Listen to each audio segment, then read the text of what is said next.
Muchas gracias. Muy buenas tardes a todos y a todas. Acompáñenme, pero para vivir, che, no para morir. Así que queremos vivir todos los argentinos. Muchas gracias, compañeros, por la calurosa bienvenida. Muy buenas tardes a todos y a todas. Señor titular de la Cámara Argentina de la Construcción, señor vicepresidente de la Nación, señor gobernador de la provincia de Buenos Aires, señor secretario general de la UOCRA,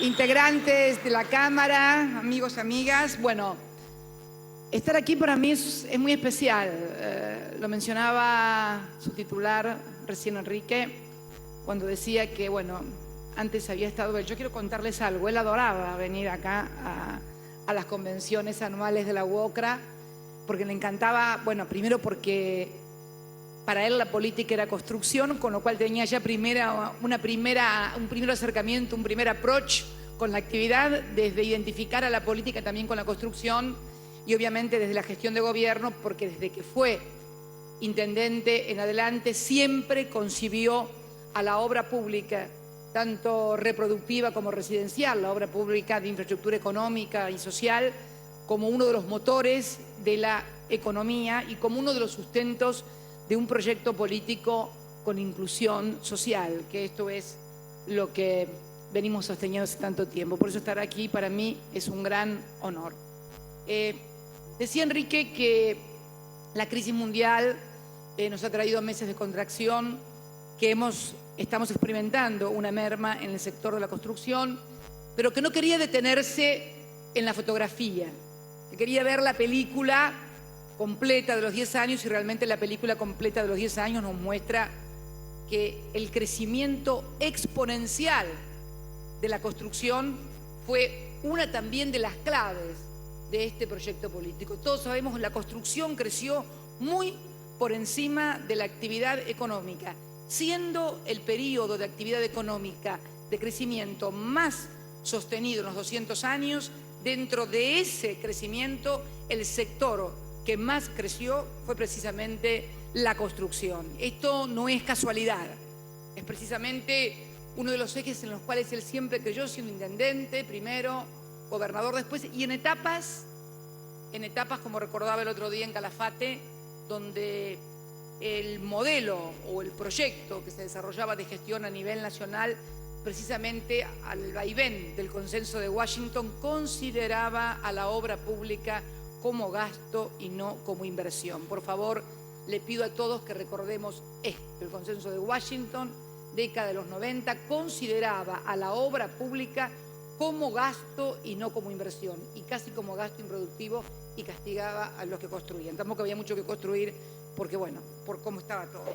Pero lo cierto es que no quiero olvidarme de ningún número, de un PBI corriente del año 2003 de 128.000 millones de dólares, pasamos a un PBI de 463.000 millones, con reservas luego de pagar o las deudas de otros. Estamos superando los 45.000 millones de dólares de reserva, con exportaciones que eran de 29.000 millones de dólares en 84.000 millones de dólares, lo que nos ha permitido tener una balanza comercial absolutamente superavitaria, otro de los sostenedores del modelo, con una tasa de desempleo que hemos podido bajar de los 2 dígitos, y dentro de los 2 dígitos bajar también de un 8 y estar en un 7 y algo, y el intercambio comercial muy fuerte en 160.000 millones de dólares. Ni que hablar del nivel de endeudamiento y la construcción, que aquí estamos participando en el año 2003 yo no sé, estas cifras posiblemente se las haya dado Julio Devido, pero bueno, nos hacemos un repasito rápido como para refrescar y remarcar. Del 3,3% a un 5,4%, dicho en cifras, de 4.160 millones de dólares sobre los 128.000 del año 2003 a 24.800 en el año 2012 sobre 463.000, lo que representa el 300% precisamente de crecimiento en relación con un versus 210 del 2003 a un 300 en empleo, En comercio 98, por ejemplo, 69 de industria manufacturera, 62 energía agropecuaria y pesca 45 más y actividades de servicios 74. La construcción creó 300.000 puestos de trabajo y creció un 300%. Esta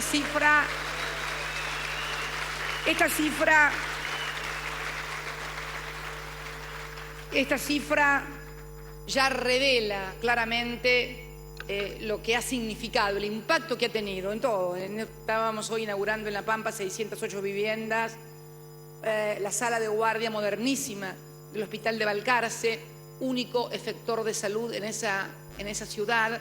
Me contaba el vicepresidente, como es de Mar del Plata, que antes tenían que ir a atenderse al Hospital Regional de Mar del Plata porque no contaban con todas las posibilidades de la modernidad en materia de medicina, lo cual revela, y también el gimnasio maravilloso en General Alvarado, Miramar, en un complejo que agradezco desde ya a esa comunidad el haberle impuesto el nombre de quien fuera presidente de todos los argentinos y fuera mi compañero.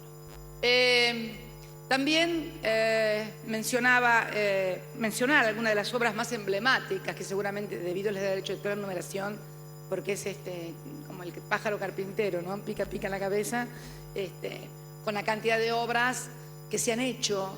Hemos recuperado con las obras hídricas del Salado y otras obras hídricas que hemos hecho en la provincia de Córdoba más de 2 millones de hectáreas. Todavía tenemos que seguir trabajando en la cuenca del Salado porque todavía se siguen produciendo inundaciones, porque todavía tenemos que seguir avanzando, pero antes acuérdense de estas obras, lo que hemos visto a la provincia de Buenos Aires prácticamente cubierta de agua. Es más, un cineasta había hecho una película sobre un pueblo tapado por las aguas. Obras emblemáticas como la autovía Rosario-La Plata, estamos también en plena ejecución de la Ruta 14, emblemáticamente denominada la Ruta de la Muerte, Ruta del Mercosur, que cuando llegamos todo el mundo hablaba de la Ruta 14 y cuando Kirchner fue a buscar el proyecto, ni proyecto había de la Ruta 14, que nos demoró casi 2 años el poder hacerlo porque había que hacerlo con audiencias públicas y bueno, para determinar la traza. Ustedes saben que estas cuestiones no son fáciles. Más de 1.300 colegios, universidades, nunca se hacía. Bueno, me tocó como presidenta inaugurar la nueva Facultad de Ciencias Económicas. La primera la había inaugurado el presidente Perón y la segunda me tocó inaugurarla a esta presidenta, lo cual ha sido para mí un gran motivo de orgullo. Centrales, culminamos toda la parte energética que ya las debe haber desarrollado el ministro de Planificación, desde la culminación, terminación de Yacyretá, la represa hídrica más importante del país, pasando por la terminación de la central atómica Atucha 2, pasando por todas las obras de energía que hemos aumentado la capacidad de generación, porque pasamos de tener una desocupación de 2 dígitos y de no producir absolutamente nada en el país a sostener este crecimiento. Si este crecimiento no hubiera sido abonado y acompañado por una inversión en materia energética inédita, no se podría haber sostenido. Muy simple, porque sin luz, sin energía, es imposible producir. Y ahora se hizo necesaria la energía en la Argentina. Hasta el año 2003, algunos recuerdan que hasta se vendía la energía, casi lo recuerdan como un logro haber vendido energía. La verdad es que un país venda energía es un pecado, porque lo maravilloso que tiene que tener un país es consumir toda la energía que produce y generar más energía, porque significa que está produciendo cada vez más. Este es el gran desafío que tenemos y que hemos llevado adelante, y lo hemos llevado adelante sin estridencias, pero con una inversión permanente, sin estridencias por parte de quien hablo, del gobierno, porque por allí algunos que nos dejaron sin luz, yo me acuerdo los años 80, las 6 horas prolijas de corte de luz todos los días durante el verano. Yo lo sufría cuando venía de vacaciones a Buenos Aires, vivía en la provincia de Buenos Aires, pero eran 6 horas programadas que uno no tenía luz. Y lo que es peor, el país no era que no tenía luz porque estaba creciendo, el país tenía crecimiento negativo o decrecimiento y no teníamos luz. Por eso creo que lo que hemos hecho, podría decirlo milagroso, pero no es milagroso. Dios hace milagros. Los hombres y las mujeres, para hacer esta cosa, tenemos que laburar todos los días, poner recursos, administrar. Discúlpenme el término laburar, pero bueno, sí, es así. No, Gerardo, es poner el lomo, poner el hombro, porque no hay otra, ni se puede hacer de otra manera. No es milagroso, creo que es virtuoso, creo que es profundamente virtuoso lo que hemos hecho, el crecimiento de las pymes, la federalización de la obra pública, porque bueno es decirlo, bajo la federalización de la obra pública, el permitir que las provincias llamen a licitación, sean ellas las que adjudiquen y la nación gire. Seguramente les deben haber acercado desde el Ministerio de Planificación las cifras de descentralización en lo que es la ejecución de la obra pública, lo cual ha permitido la aparición, como lo decía recién Enrique, de cientos de pymes en las provincias, de pequeñas y medianas empresas de la construcción. Seguramente muchos están aquí representados. Recuerdo cuando fui a inaugurar la escuela Éxodo Jujeño, hecho también porque me quedó aquella vez, era una mujer la titular de la empresa, una señora de origen árabe, que no sé si no estará por acá, seguramente debe estar, y me acuerdo que ella me decía, ¿dónde está? Ah, hola, ¿cómo estás? Siempre me acuerdo que me decía, gracias por permitir, con este sistema de federalizar la obra pública, que las pequeñas y medianas empresas pudieran también surgir en las provincias, porque esto genera más trabajo, más actividad, más movimiento, y ha sido también muy virtuoso.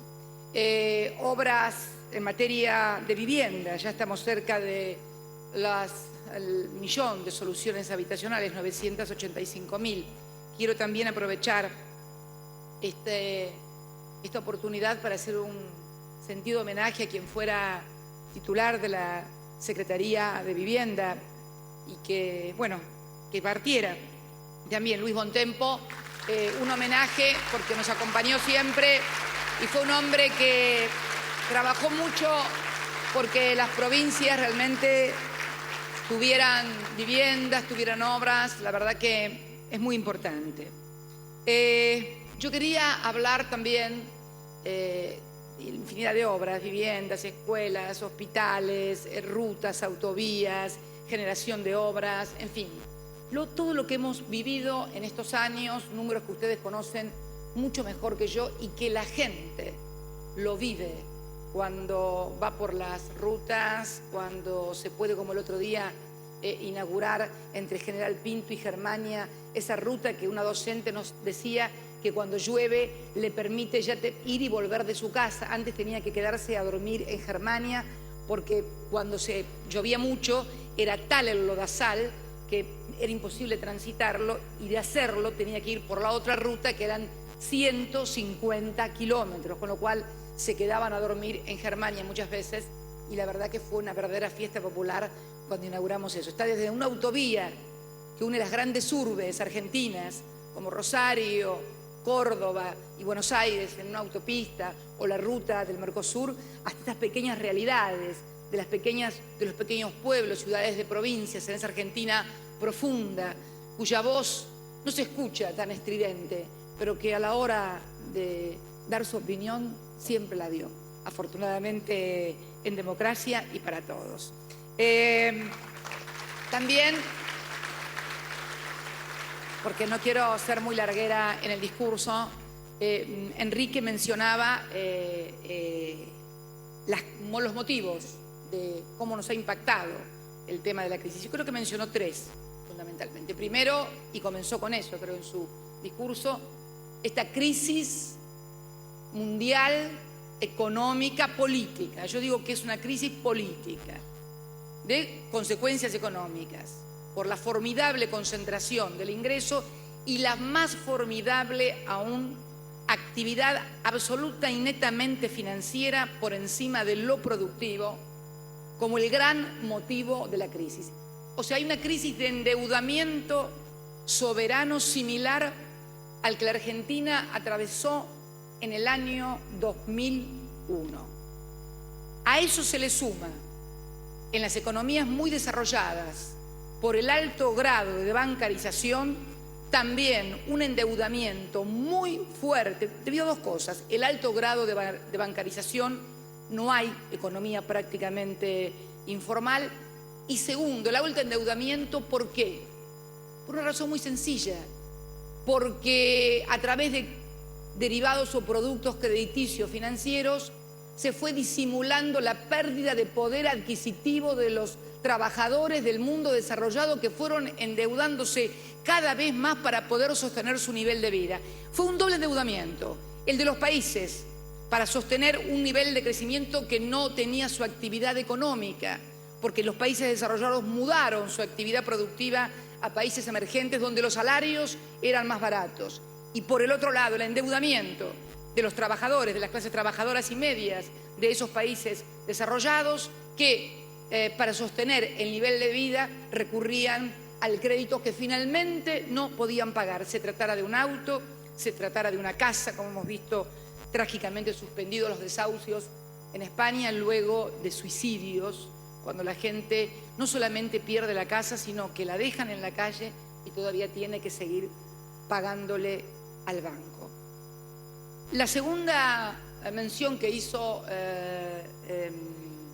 Enrique fue también la crisis de Brasil, nuestro principal socio comercial, la retracción de la economía brasileña, que impactó fuertemente también en todos los servicios, y todos lo sabemos, y creemos que necesitamos todavía, y lo vamos a charlar con su presidenta, mayor interacción todavía, mayor necesidad de articular en el Mercosur y fundamentalmente en toda la América del Sur, porque, como decía Enrique, estamos ante una oportunidad histórica única. Y la tercera, que es la única que vamos a discutir un poquito con Enrique, que es la retracción, porque quiero explicarles algo. Por allí es correcta la visión o la percepción. Lo que pasa es que cuando uno analiza los números, cuando él hacía referencia, allá me está mirando muy atentamente Mercedes Marcó del Pont, la presidenta del Banco Central, porque ha sido aludida como una de las que causó un impacto en la actividad inmobiliaria. Primera cuestión que quiero aclarar. Una actividad inmobiliaria no es lo mismo que la actividad de la construcción, más allá de que impacte. La construcción, Enrique, y a todos los constructores, es una de las pocas actividades, yo digo, de claro contenido patriótico nacional. No solamente por lo que impacta como madre de actividades, sino porque tiene la suerte de ser una actividad donde todos los insumos que necesita se producen en el país y se pagan en pesos. Los ladrillos son en pesos, el cemento es en pesos, la cal, el hierro, la chapa, los clavos, los pisos, todo. Y ni que hablar de la mano de obra. No te pagan en dólares a vos, ¿no es cierto, Gerardo? Bien. Entonces, primera cuestión que nos tenemos que plantear es el tema de si la actividad realmente no necesita una suerte de reacomodamiento, también a la luz de medidas contracíclicas y de modificación también de comportamientos culturales. Porque yo vuelvo a lo primero. Si nosotros no hubiéramos tomado determinadas medidas, hubiéramos provocado una necesidad de endeudamiento del país que hubiera terminado como terminamos finalmente, más temprano que tarde, como terminamos en la crisis del 2001.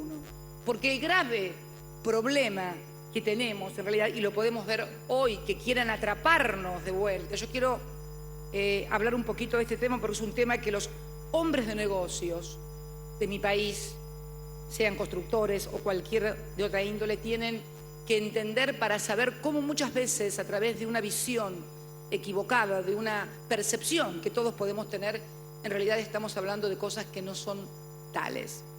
Hoy la Argentina, por ejemplo, yo esperé hoy que cuando me levanté por la mañana escuchar por las radios que la Reserva Federal de Estados Unidos se había presentado en la causa del doctor Griesa, mira cómo mira Lorenzino, y se había presentado no como amiga Curiae, sino como parte interesada. Yo quiero en este sentido rescatar, porque realmente en un momento se decía que los fondos buitres se los trataba como acreedores a los que no le habíamos pagado. Y resulta ser que la Argentina, como todos ustedes saben, abrió 2 veces su reestructuración de deuda, llegando a un 93%, una cifra más que importante inclusive de muchísimos fondos y ciudadanos que no son de nacionalidad argentina y que quieren cobrar sus acreencias, porque lo que paga la Argentina no es dinero de la Argentina, es dinero de los tenedores de bonos. Yo quiero leer algunas de las cuestiones que planteó la Reserva Federal, donde se presentaron espontáneamente comillas, dice la Reserva Federal: preocupación sobre la aplicación del fallo a los bancos que actúan como meros intermediarios, esto es, al Banco de Nueva York, que es nuestro fiduciario, donde tenemos que depositar la plata el día 2 y 15 para pagar las deudas, los dólares. Los bancos que actúan como meros intermediarios en el proceso de transferir dinero desde Argentina a los tenedores de bonos emitidos en los canjes de 2005-2010. Cierro comillas. Esto no lo digo yo, lo dice la Reserva Federal de los Estados Unidos. Por eso habrá habido tanto silencio de radio hoy por la mañana. Cuando lo dice un argentino, la presidenta de los argentinos o el ministro de Economía, bueno, ahí salen todos a criticar. Ahora, habló Bernanke, querido, y se callaron todos la boquita y nadie dijo nada hoy por la mañana. No sé si lo habrán notado. Es que me parece que de algunos economistas y de algunos comunicadores, los jefes no están en la Argentina, están en otra parte, lo cual es preocupante. Dice, además, la Reserva Federal, refiriéndose a la sentencia, puede tener ramificaciones operacionales que impidan la normal y eficiente operación de los sistemas de pago, cierra comillas. Y por ello, y vuelve a abrir comillas, y escuchen esta frase, la Reserva Federal urge a la Corte. ¿Vos te imaginás, Mercedes, si dijeras un comunicado que vos urgís a la Corte Suprema de Justicia tal cosa? Yo creo que te hacen juicio político y te tenés que ir del banco, y a mí también por haberte nombrado. La Reserva Federal dice, urge a la Corte a limitar el alcance de la misma, cierro de comillas, de acuerdo con las normas del derecho federal que rigen la materia. La medida solicitada por los buitres, abro comillas de vuelta textual, es muy amplia, dice la Reserva Federal, y debe ser rechazada, ya que, comillas nuevamente, sujeta a los bancos intermediarios a requerimientos y responsabilidades potenciales que no están permitidas por la ley aplicable. Destaca la importancia que tiene el FedWire, uno de los sistemas de procesamiento de pagos que administra la Reserva Federal de New York, como mecanismo de pago para las grandes operaciones en las que el tiempo es un factor crítico. Bueno, esto lo dice la Reserva Federal sobre el tema de, y dirán, ¿qué tiene que ver? No, todo tiene que ver, absolutamente con todo. Porque estamos en un mundo donde el negocio de los derivados financieros es que no paguen por allí la Argentina su deuda. Y claro, la Reserva Federal ve que puede haber otras reestructuraciones de deuda y que su jurisdicción y sus propias leyes pueden quedar totalmente dejadas de lado por otros países que quieren hacer reestructuración de deuda. Y hablando de esto, en realidad lo que yo creo que se está buscando es provocar un default técnico. ¿Qué es un default técnico? Un default técnico es paga, pero no paga en el tiempo y forma, no paga en el lugar. Por ejemplo, no paga en Nueva York para que no se lo embarguen. ¿Y quién puede decir si este default es técnico? ¿Adivinen quién? ¿San Martín, Belgrano o las calificadoras de riesgo? Acertaron. Las calificadoras de riesgos, que son las mismas que trabajan con los grandes bancos. Y yo tengo una hipótesis que compartimos acá con el ministro de Economía, y que es que en realidad los holdouts, más que cobrar ellos, han contratado un derivado financiero de mercados no regulados, que son los Credit Default Swap, los CDS. ¿Qué es esto extraño, estas cosas extrañas? Sí, extrañas para el común de la gente, inclusive para muchísima gente muy bien informada. Son una suerte de timba financiera internacional donde los bancos y determinados grupos apuestan a qué país va a pagar y qué país no va a pagar. Si piensan o dicen que el país no va a pagar, la prima del seguro por default es muy alto y por lo tanto, si se produce el default, aunque sea técnico, cobrarían ingentes sumas de dinero. Yo creo que esto es lo que se está tratando de hacer con la especulación. Y vuelvo entonces al problema central y por qué decía yo que estamos ante un problema de una gravedad inusitada en el mundo con este manejo de los derivados financieros. Porque además, si uno lee los que se juntan en el comité para decidir este tema del default y de las tasas y de ver cuánto puede ser, cuando uno escucha los nombres son los grandes bancos de Europa, de Estados Unidos y de Japón. Y también algunos inversores entre comillas, como por ejemplo Elliott Management Corporation, Pacific Investment Management, MetLife, Citadel. Ustedes escucharon Elliott, precisamente uno de los fondos, el holding del fondo que nos tiene embargada la fragata Libertad en Ghana y que también es de la presentación de los holdouts. Ahora bien, el problema entonces, tanto como en el mundo como en la Argentina, ante este desastre que impacta a todos, es esta crisis fundamentalmente de la financiación del capital, como digo yo. Una crisis que privilegia no ya el crédito de un banco, nadie está criticando a los bancos porque son imprescindibles para tener un sistema de crédito. El problema es cuando se transformaron de bancos comerciales a bancos de inversión y para sostener balances, para sostener altísimas primas y bonos ejecutivos, para sostener ganancias que solamente existen en los papeles, pero que son absolutamente virtuales, crean derivados de esta manera y en donde ya apuestan a ver a qué país va a dejar de pagar la deuda cuando saben que es imposible que Argentina deje de pagar la deuda porque hemos alcanzado un nivel de exposición mínima. Solamente el 8% de la deuda en moneda extranjera está en manos de tenedores extranjeros y tenemos más de 45.000 millones de dólares que por ley estamos autorizados por ley, que costó mucho la de las reservas allá en el 2009 para poder pagar nuestras deudas. Con lo cual, el problema también de la huida de capitales que no se produjo en nuestro país luego de las medidas que tomó el Banco Central y que sí se está produciendo en otros países con menor políticas públicas activas respecto a la entrada y salida de capitales financieros, nos da una certeza, no solamente en el pago, sino también en la relación cambiaria, que nos permite hoy, en una crisis muy grande como la que vive el mundo, tener un impacto, pero que el impacto no sea como sucedería en otras oportunidades. ¿Pero qué hacemos? ¿Nos quedamos de manos cruzadas con esto? En absoluto. Al contrario, quiero también desvirtuar este tema con un interesante trabajo respecto de la década de los 90 y nuestra década virtuosa, como digo yo. Si uno compara, ustedes se acuerdan que decía que había crecimiento y que aquel era un modelo de servicios. Sin embargo, si uno compara las regalías, por ejemplo, de vengadas para compañías extranjeras entre 1993 y el 2000 y las regalías de vengadas del 2003 al primer semestre del 2012, tenemos a valores constantes en dólares 3.868 contra 10.553 millones de dólares en regalías que hemos pagado los argentinos. Uno representaba el 0,2 del PBI.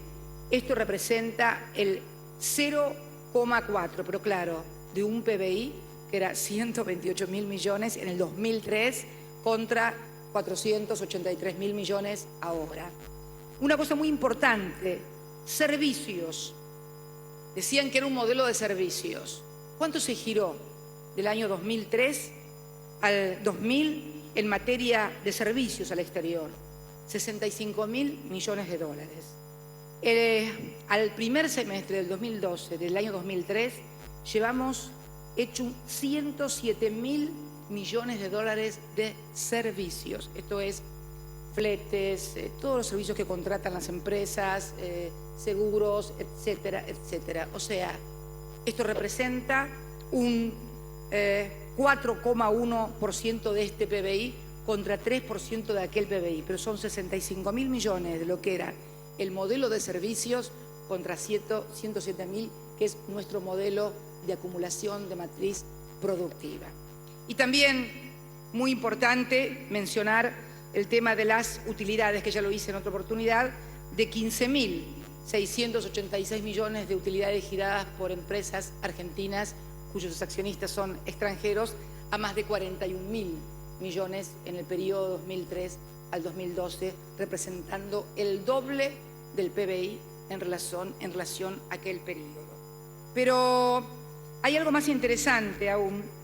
Yo, con respecto también a la cuestión inmobiliaria, Enrique, y al impacto en la mano de obra, estos son datos oficiales del trabajo registrado en la Argentina. Esto es el SIPA, el Sistema Integral Previsional Argentino, o sea, yo puedo hablar de números con trabajadores registrados. Vamos a ver, por ejemplo, el sector inmobiliario, de inmobiliarias, cuántos trabajadores registrados tenía en el tercer trimestre del año 2010, que fue uno de los picos cuando comenzamos a salir de la crisis del 2009. Tenía 87.889 trabajadores registrados.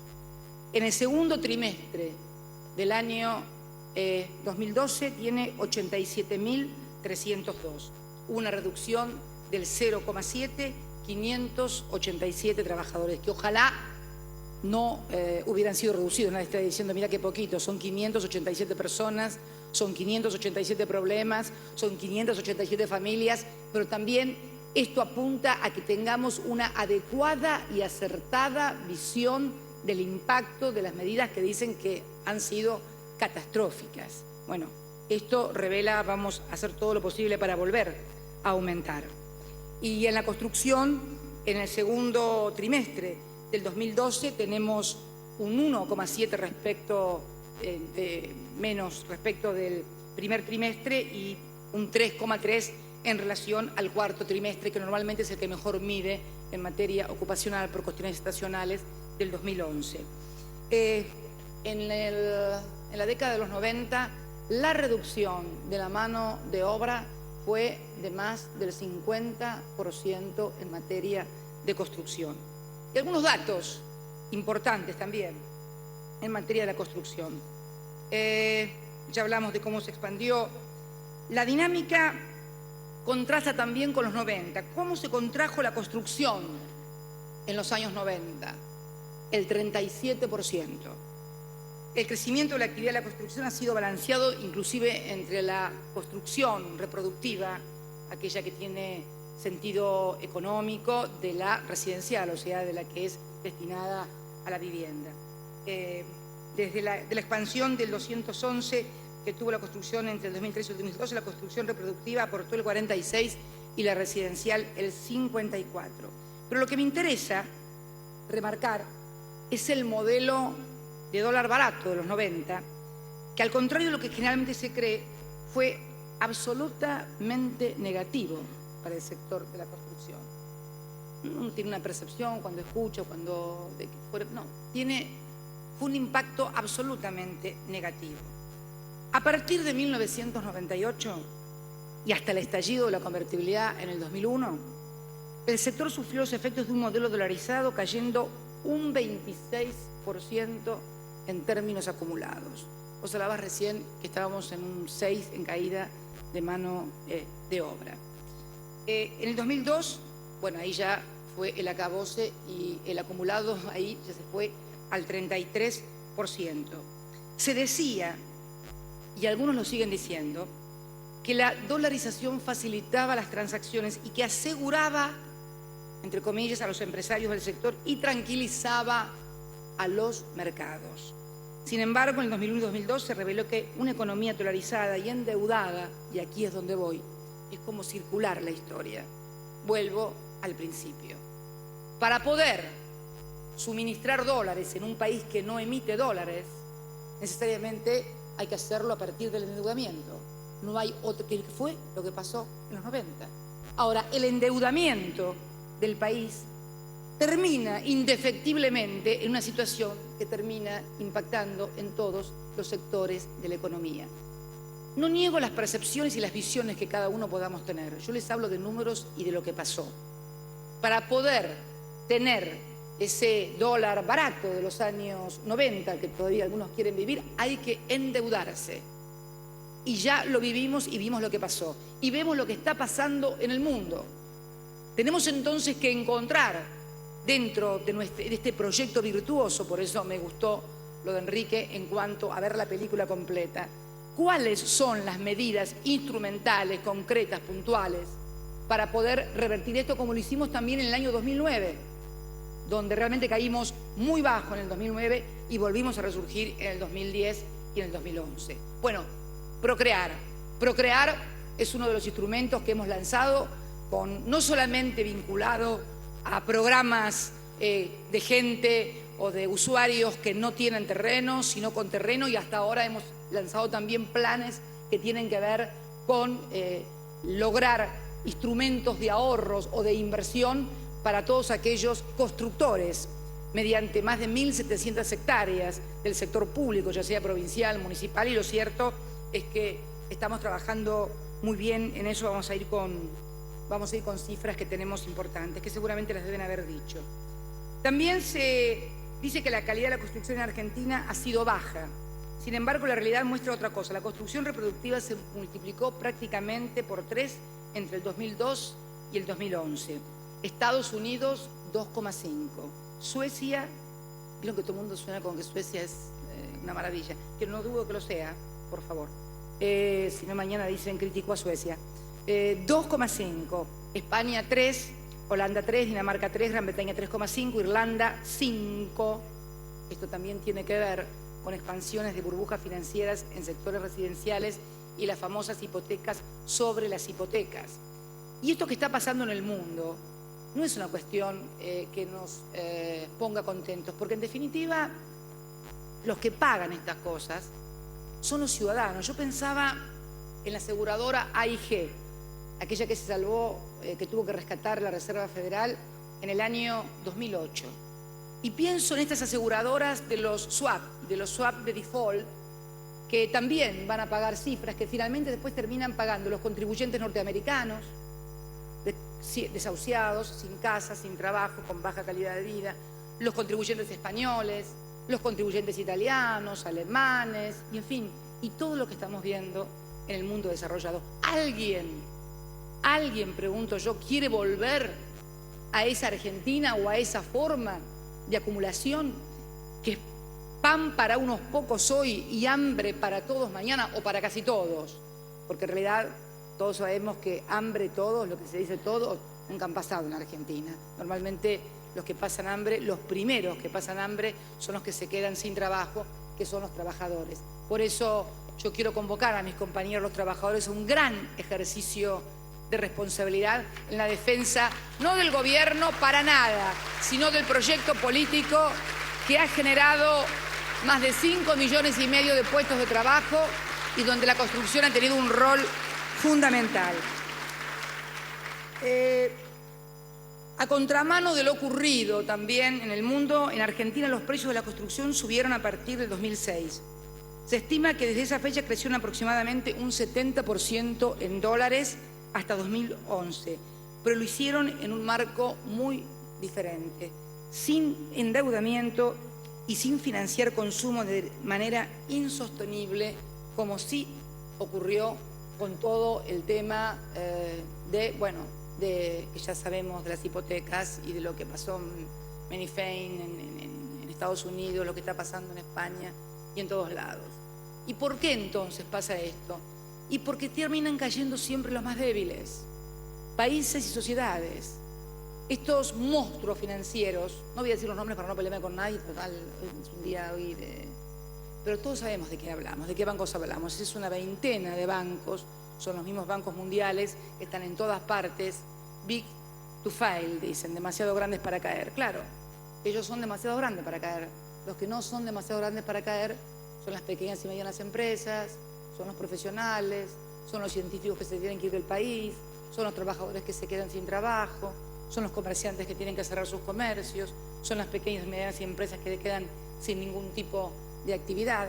Entonces yo creo sinceramente que el nudo gordiano vuelve a ser sostener este proyecto, que además reconocido ya, inclusive. Hace poco yo no pude asistir, pero estuvo el vicepresidente de la República Argentina en el encuentro iberoamericano y escuchamos, él me contó lo que se escuchaba allí, lo que se decía, y realmente con mucha admiración y con mucha atención a lo que está pasando en América. Y yo escuchaba al presidente de España que vayan a invertir a España, ¿no? Y leía una noticia que no sé si era cierta, porque me apareció en un cable, por lo cual me permito dudar también, pero decían que el gobierno ofrecería residencia de España a aquellos que adquirieran departamentos o inmuebles por 160.000 euros.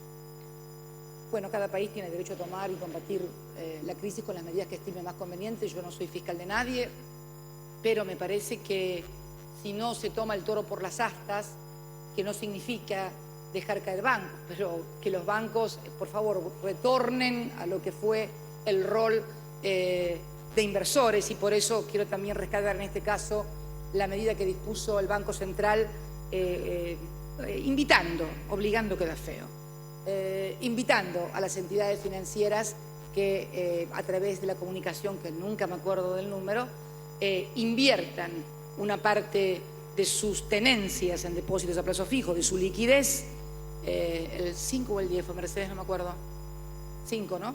Poquito, mira, 5%, que inviertan precisamente en proyectos productivos, en inversión de pequeñas, medianas y grandes empresas, y llevamos por un 64-65% aproximadamente del 100% que tienen que cubrir, que son aproximadamente 14.000 millones de pesos de aquí al 31 de diciembre. Por eso digo que tenemos que, más allá de las percepciones, de las visiones, de las opiniones, respetables todas, escuchables todas, pero la verdad que no me cierra, porque si vuelvo a hacer lo que venía haciendo y además una economía bimonetaria en un momento de crisis, donde me terminan trasladando la crisis a través de la inflación de los Estados Unidos o de la emisión de Estados Unidos o de la baja del dólar respecto y de la apreciación de nuestras monedas, terminamos en una crisis peor. Por eso es muy complejo el mundo, administrarse además adentro de ese mundo, gestionar dentro de ese mundo.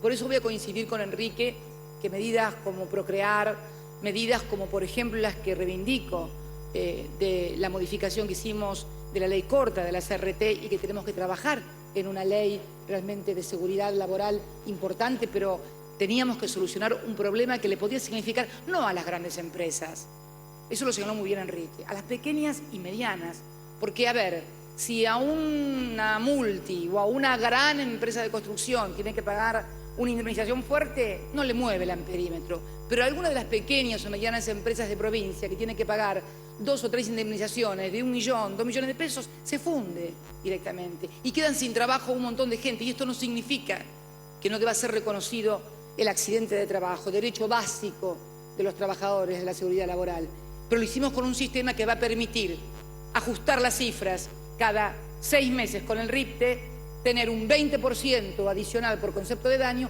y en definitiva, si el trabajador le parece que eso tampoco es justo, puede recurrir a la vía judicial, porque además si no la ley sería inconstitucional.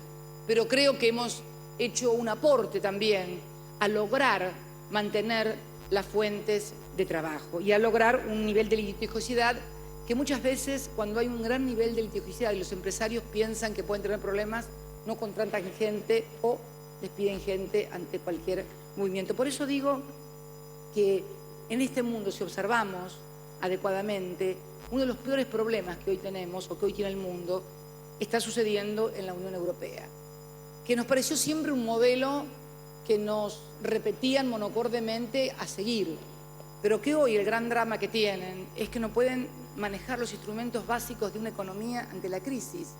Todos me hablan de soberanía.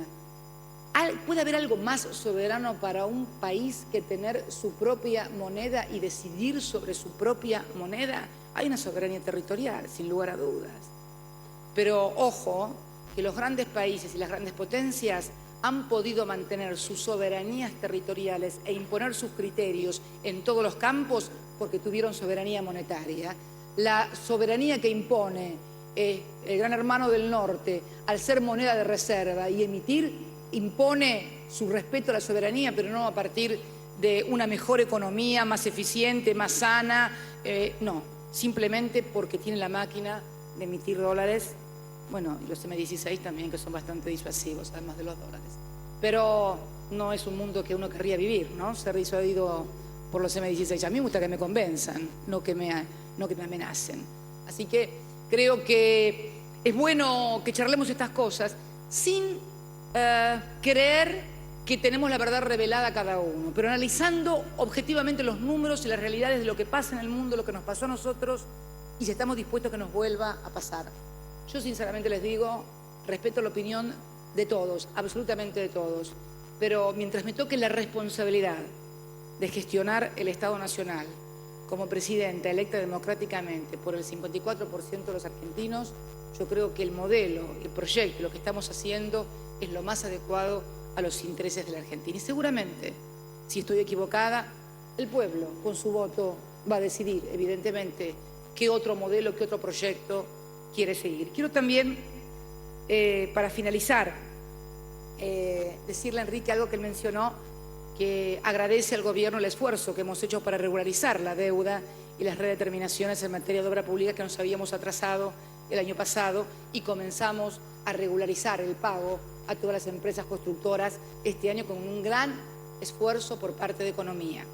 Y también hizo una mención, Enrique, para finalizar, referida a que igual conducta a la que tuvo el Estado Nacional en cuanto al pago y regularización de sus obligaciones y redeterminaciones de los precios en las obras públicas, espera de los gobiernos provinciales. Yo también quiero decir en esto y quiero reconocerlo específicamente en la provincia de La Pampa, que así como hay provincias que no pueden estar cumpliendo, y voy a contar el caso para que nadie se sienta mal de lo que me toca como santacruceña, lo cierto es que le debemos de la nación a la provincia de La Pampa, que estamos llegando a un convenio en estos días con el ministro de Economía y el gobernador Jorge, porque el gobernador, pese a que la nación, por sus aprietos económicos, no pudo remitirle los recursos, la provincia de La Pampa, que es de una excelente administración, y quiero felicitarlo al gobernador y a todos los pampeanos, se hizo cargo ella.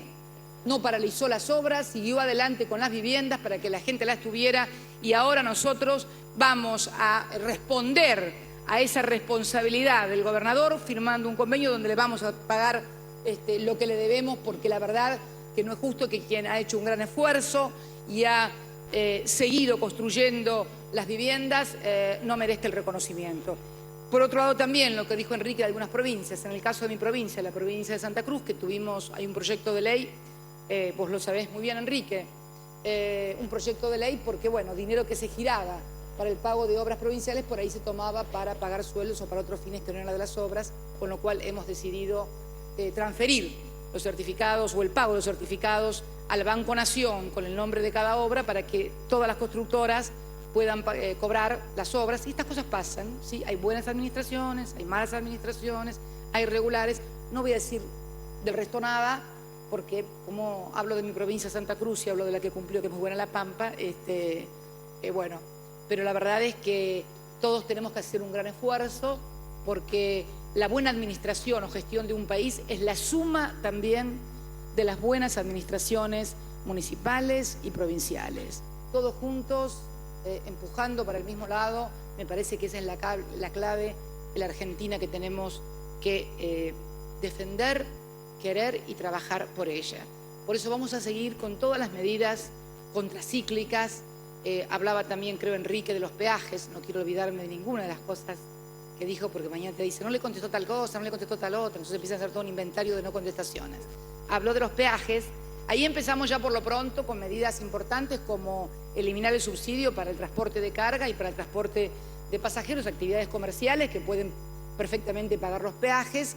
Y ahí me mira fijo José López, porque de él depende el OCOBI.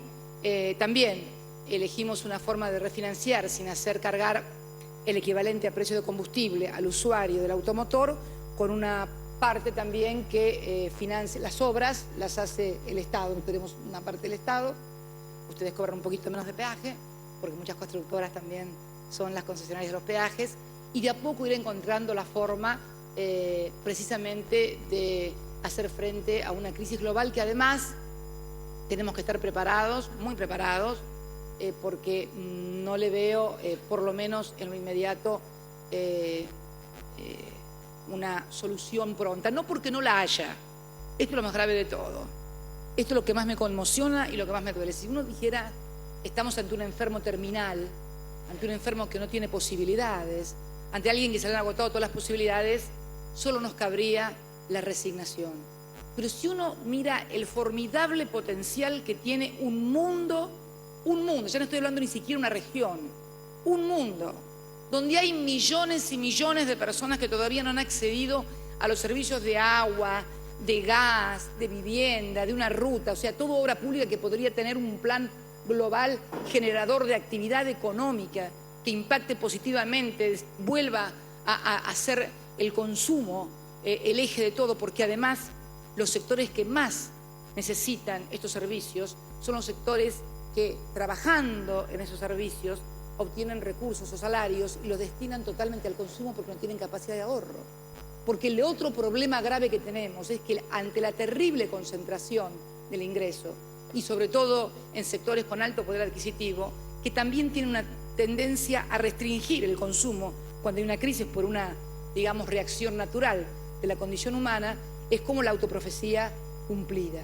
Por eso lo repetí hasta cansarme en todas las reuniones del G20, tenemos que poner plata en los sectores más vulnerables, porque son los sectores que consumen, que no tienen capacidad de ahorro, que todo lo gastan en alimentos o en transporte o en vestimenta, pero si siguen colocando el dinero únicamente en los bancos y para hacer estas cosas como las que intentan los holdouts con ayuda de la justicia de Nueva York, en contra de sus propios contribuyentes, en contra de su propia legislación, bueno, sí, ahí no hay salida, pero ahí no es que no haya salida porque no tengamos soluciones, sino porque no hay quien se anime a ponerle el cascabel al gato. Y acá de lo que se trata es de ponerle el cascabel a los que precisamente han originado esta formidable crisis financiera en el mundo.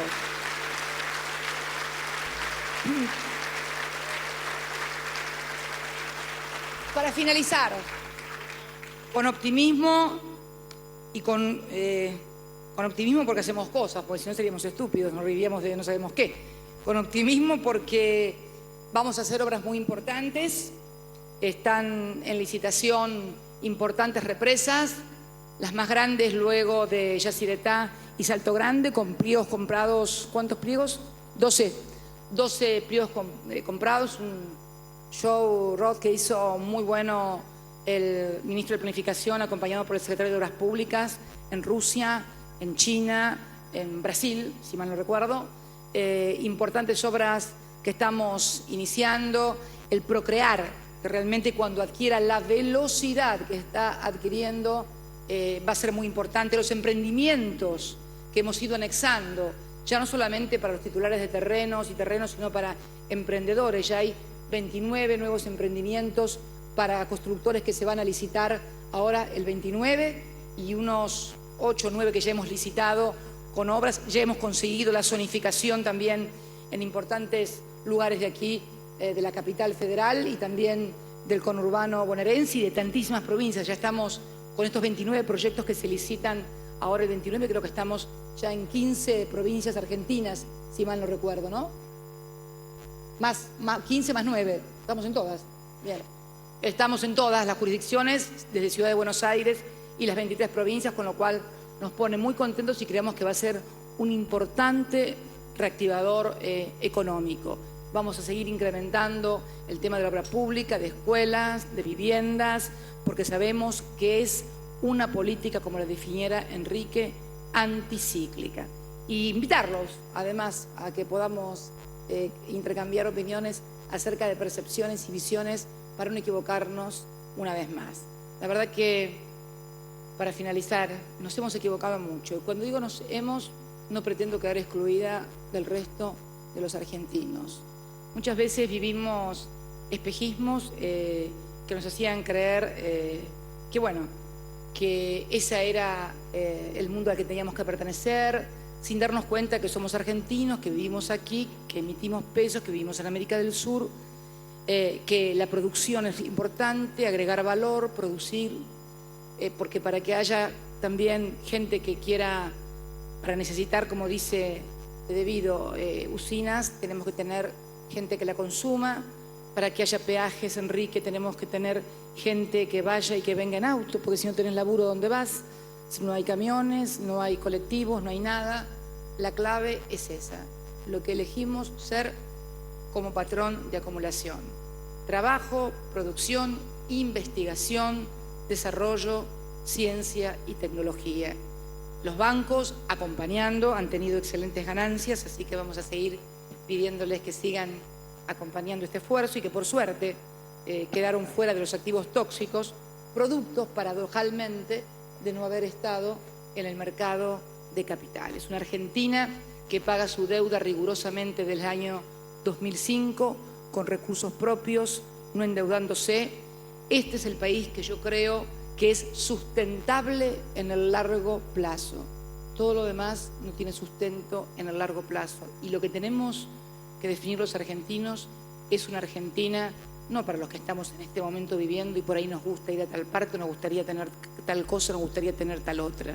Tenemos que pensar en una Argentina para nosotros y para todos los demás, para los que están y para los que tienen que venir en las próximas décadas también. Un país, en definitiva, para todos, que de eso se trata este proyecto político. Muchas gracias y una vez más, muy honrada y muy agradecida de esta invitación a un lugar tan caro para nuestros sentimientos y nuestras convicciones como proyecto político.